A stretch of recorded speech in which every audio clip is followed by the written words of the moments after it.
أيها المؤمنون النجاة النجاة، أيها المؤمنون النجاة النجاة، في متابعة السنة قولا وعملا واعتقادا، في متابعة السنة قولا وعملا واعتقادا، فإن هذه السيرة الصحيحة عن رسول الله صلى الله عليه وسلم يجب أن يتخذها المسلم نبراسا أمام وجهه وقواعد في حياته. أولا ألا يكذب، فإن الكذب من صفات المنافقين. ثانيا ألا يغدر، فإن الغدر من صفات المنافقين. ثالثا ألا يشك في دينه، فإن أصحاب النبي صلى الله عليه وسلم لم يرتد منهم أحد، ولا يعلم أنه ارتد أحد إلا رجلا من الأنصار قرأ على رسول الله صلى الله عليه وسلم ثم كان كاتبا لرسول الله صلى الله عليه وسلم، ثم ارتد إلى النصرانية فذهب إلى أقوام فمات بينهم، فهذا الرجل قبروه النصارى فأصبح وقد لفظته الأرض، لم تقبله الأرض، ثم قبروها اليوم الثاني، ثم لفظته الأرض في اليوم الثالث ولم تقبله، ثم غيبوه في الأرض أكثر، أي حفروا له أكثر، ثم لم تقبله الأرض لفظته. فهذا جزاء من ارتد عن دين رسول الله صلى الله عليه وسلم، أو شك في دينه، أو اتهم هذا الدين أنه ناقص، فجزاؤه في الدنيا عذاب وفي الآخرة أشد وأبقى. يسر إخوانكم في تسجيلات دار الحديث السلفية بدار السلام أن يقدموا لكم هذه الخطبة للشيخ الوالد أبي عدنان حسين بن أحمد المصقري حفظه الله، والتي هي بعنوان: حديثنا معكم في هذا اليوم عن مكاتبة رسول الله صلى الله عليه وآله وسلم ملوك الأرض. الحمد لله نحمده ونستعين ونستغفره ونعوذ بالله من شرور أنفسنا ومن سيئات أعمالنا. يا أيها الذين آمنوا اتقوا الله حق تقاته ولا تموتن إلا وأنتم مسلمون. يا أيها الناس اتقوا ربكم الذي خلقكم من نفس واحدة وخلق منها زوجها وبث منهما رجالا كثيرا ونساء، واتقوا الله الذي تساءلون به والأرحام إن الله كان عليكم رقيبا. يا أيها الذين آمنوا اتقوا الله وقولوا قولا سديدا يصلح لكم أعمالكم ويغفر لكم ذنوبكم، ومن يطع الله ورسوله فقد فاز فوزا عظيما. ثم أما بعد، فإن خير الكلام كلام الله، وخير الهدي هدي محمد صلى الله عليه وآله وسلم، وشر الأمور محدثاتها، وكل محدثة بدعة، وكل بدعة ضلالة، وكل ضلالة في النار. أعاذنا الله وإياكم من الضلال ومن النار. عباد الله، حديثنا معكم في هذا اليوم عن مكاتبة رسول الله صلى الله عليه وآله وسلم ملوك الأرض.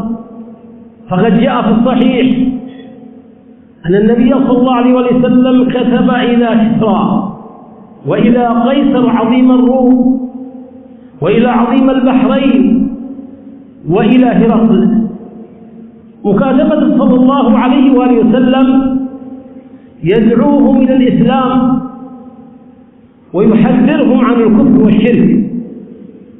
جاء في الصحيحين من حديث ابن عباس رضي الله عنهما قال ابن عباس: أخبرني أبو سفيان أنه كان في ركب من قريش في الشام وكانوا تجار، فدعاه هرقل وحوله عظماء الروم بعد أن قد وصل كتاب رسول الله صلى الله عليه وسلم إلى هرقل، فقرأه وتمعن. فلما جاءه أبو سفيان ومن معه من التجار قال هرقل: أيكم أغرب إلى هذا الرجل الذي يدعو النبوة؟ قال أبو سفيان: أنا. قال هرقل لأبي سفيان: سألتك عن نسبه فقلت أنه من أشراف قومه.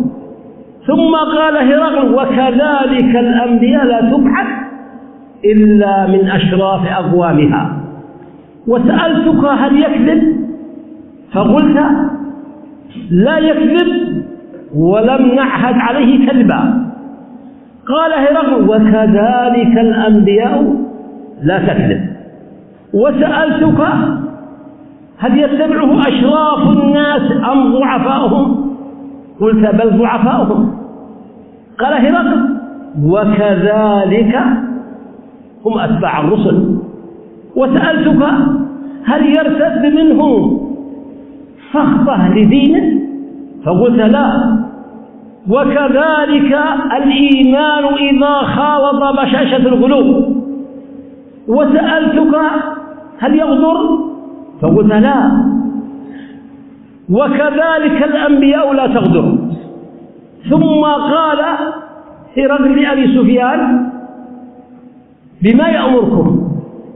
قال أبو سفيان يأمرنا أن نعبد الله ولا نشرك به شيئا، وأن نترك أقوال آبائنا، ويأمرنا بالصلاة والصدق والعفاف والصلة، وفي رواية وأداء الأمانة والوفاء بالعهد. قال هرقل لقد كنت أعلم أنه خارج ولكن لم أظن أنه منكم، ولو علمت أني أصل إليه لتجشمت لقائه، ولو كنت عنده لغسلت عن قدميه. قال أبو سفيان وكان قائد حروب قريش عن رسول الله صلى الله عليه وسلم لقد علمت من ذلك الوقت أنه سيظهر، أي أن رسول الله صلى الله عليه وسلم سيظهر.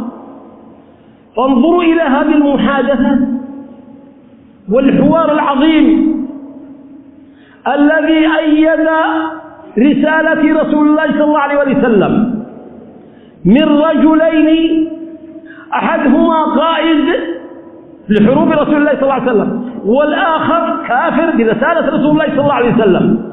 كل ذلك مؤيد لرسالة رسول الله صلى الله عليه وسلم، وهذا فضل الله يؤتيه من يشاء والله ذو الفضل العظيم. وهذه أيها المسلمون عبر ونصائح. كان أبو سفيان قبل أن يسلم ما كذب كذبة على رسول الله صلى الله عليه وسلم، ولم يتفوه بكلمة سوء، بل شهد بالحق. وذلك هرقل عظيم الروم كلما جاء بسؤال لأبي سفيان قال قد علمت أنه من أشراف قوما، وكذلك الأنبياء. ثم عدد صفاته صلى الله عليه وسلم. بعد الأسئلة هذه والحوار العظيم يريد أن يتأكد بماذا يأمركم؟ بماذا يأمركم؟ فقال أبو سفيان يأمرنا أن نعبد الله وحده لا شريك له، وينهانا عن عبادة الأوثان، ويأمرنا بالصلاة والصدق والعفاف وصلة الرحم والوفاء بالعهد وأداء الأمانة. فانظروا إلى هذه الصفات التي يجب أن نتخلق بها، وهي قواعد عظيمة لهذا الدين العظيم الذي لو التزم بها عبد من عباد الله لبلغ قمة الإيمان، ولبلغ ما بلغ من أداء الأمانة وأداء الرسالة وتبليغ دين الله سبحانه وتعالى. فكل واحد منا ينظر أين هو من صفات رسول الله صلى الله عليه وسلم. نحن نزعم جميعا ونسأل الله أن يجعلنا من الصادقين أننا من أهل السنة، وأننا من السلفيين المتابعين لرسول الله صلى الله عليه وسلم. فهل هذه الصفات عباد الله توجد فينا؟ قال في العبارات هل تتهمونه بالكذب قبل أن يقول ما يقول، أي قبل ما يدعو النبوة؟ قال لا، ما جربنا عليه كذبا. قال هرقل ما كان يكذب على الله ثم يدع الكذب على عباد الله. فكان الجو شاهدا لرسول الله صلى الله عليه وسلم. فالله عباد الله في متابعة السنة قولا وعملا واعتقادا، فإن هذه السيرة الصحيحة عن رسول الله صلى الله عليه وسلم يجب أن يتخذها المسلم نبراسا أمام وجهه وقواعد في حياته. أولا ألا يكذب، فإن الكذب من صفات المنافقين. ثانيا ألا يغدر، فإن الغدر من صفات المنافقين. ثالثا ألا يشك في دينه، فإن أصحاب النبي صلى الله عليه وسلم لم يرتد منهم أحد، ولا يعلم أنه ارتد أحد إلا رجلا من الأنصار قرأ على رسول الله صلى الله عليه وسلم، ثم كان كاتبا لرسول الله صلى الله عليه وسلم، ثم ارتد إلى النصرانية فذهب إلى أقوام فمات بينهم، فهذا الرجل قبروه النصارى فأصبح وقد لفظته الأرض، لم تقبله الأرض، ثم قبروه اليوم الثاني، ثم لفظته الأرض في اليوم الثالث ولم تقبله، ثم غيبوه في الأرض أكثر، أي حفروا له أكثر، ثم لم تقبله الأرض لفظته. فهذا جزاء من ارتد عن دين رسول الله صلى الله عليه وسلم، أو شك في دينه، أو اتهم هذا الدين أنه ناقص، فجزاؤه في الدنيا عذاب وفي الآخرة أشد وأبقى. عباد الله أيها المسلمون، فلنراجع أنفسنا ولنحاسب أنفسنا قبل أن نحاسب، وأن نزن أعمالنا قبل أن توزن علينا أيها المسلمون.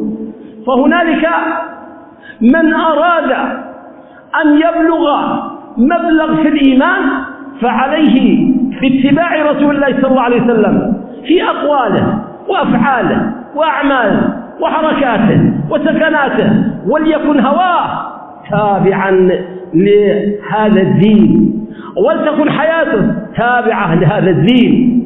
وما آتاكم الرسول فخذوه وما نهاكم عنه فانتهوا. وقال صلى الله عليه وسلم: ما نهيتكم عنه فانتهوا وما أمرتكم به فأتوا منه ما استطعتم، فذلك هو الفوز العظيم. فذلك هو الفوز العظيم في الحياة الدنيا وفي الآخرة. لن تقبل جميع الأعمال إلا بما شرع رسول الله صلى الله عليه وسلم، لا من تسبيح ولا تكبير ولا تهليل. إذا كانت مخالفة للسنة فلا تقبل إلا أن يكون المشرع هو رسول الله صلى الله عليه وسلم. عباد الله، هذا هرقل رجل نصراني، لكنه قرأ وتمعن في قراءة في التوراة والإنجيل، فعرف صفات الرسول صلى الله عليه وسلم، وعرف سيرته، وعرف أنه مبعوث، لكنه قال: لم أكن أظن أنه مبعوث فيكم، أي أنه من العرب، كان يظنون أنه منهم. فيا عباد الله، كل الأعمال لا تقبل إلا بالإخلاص لله سبحانه وتعالى، خالصة يبتغي بها وجه الله، وبمتابعة رسول الله صلى الله عليه وسلم، فذلك هو الفوز العظيم. الحمد لله نحمده ونستعين ونستغفره ونعوذ بالله من شرور أنفسنا ومن سيئات أعمالنا، ثم ما بعد، طاعته صلى الله عليه وسلم فيما أمر وانتهى ما نهى عنه وزجر، وتصديقه فيما أخبر، وألا يعبد الله إلا بما شرع. هذا وجوبا على كل مسلم ومسلمة. فقد سمعت قول هرقل لأبي سفيان عندما سمع هذه الصفات وهذه الأوامر التي قرأت على مسامعكم، أخبار قليلة لكنها أوامر عظيمة، لكن بها تغفر الذنوب وتكفر الزلات وترفع الدرجات. فتأثر هرقل ودخل الإيمان إلى قلبه وكاد أن يسلم، بل قد جمع قومه كما جاء في الصحيح باختصار في بيت المقدس، فامتلأ بيت المقدس وأغلق الأبواب وقال لهم مخاطبا: إن كنتم تريدون أن يسلم لكم دينكم وملككم فآمنوا بهذا الرجال، فآمنوا بهذا الرجل. أمرهم بالإيمان وقد آمن والله أعلم ما في قلبه. قال: فحاصوا كما تحيص الحمر وكادوا أن يتركوا المسجد، فلما رآهم نفروا ولما رآهم اشمأزوا قال: أقبلوا. فلما أقبلوا عليه قال: هكذا أردت أن أختبر دينكم، أريد أن أتثبت من ثباتكم على دينكم.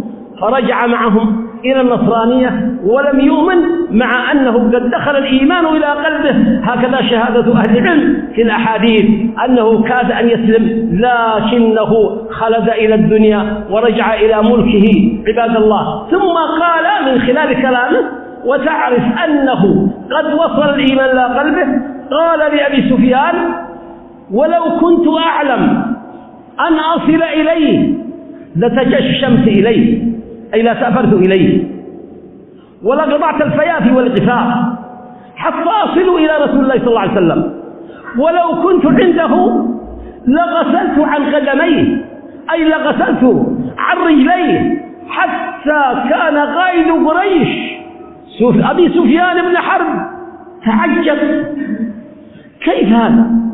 هذا ملك بن الأصفر يهاب رسول الله صلى الله عليه وسلم وهو بمكة.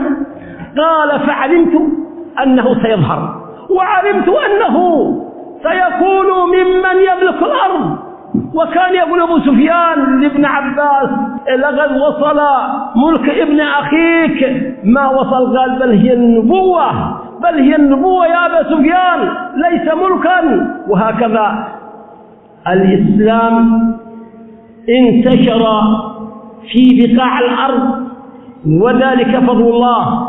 قال صلى الله عليه وسلم كما جاء في الصحيح: لا يبقى بيت من مدر ولا وبر إلا أدخله الله الإسلام بعز عزيز أو بذل ذليل، إما أن يسلم أهل هذا البيت ويكون من المسلمين، أو يدينون الإسلام. وهذا وعود رسول الله صلى الله عليه وسلم. الله عباد الله، من أراد النجاة في الدنيا والآخرة فعليه بالالتزام بما جاء عن الله سبحانه وتعالى في كتابه، وما جاء عن رسوله صلى الله عليه وسلم في سنته، وذلك هو الفوز العظيم، وذلك هو الفوز العظيم. لم يكن فوز عظيم في الدنيا مطلقا، إنه فوز خيالي أو فوز مجازي. أما فوز الآخرة ليس بعده خسارة، وليس بعده ندامة، وليس بعده حزن، وليس بعده فقر، وليس بعده مرض، وليس بعده إلا الخير الكثير. فلا تعلم نفس ما أخفي لهم من قرة أعين جزاء بما كانوا يعملون.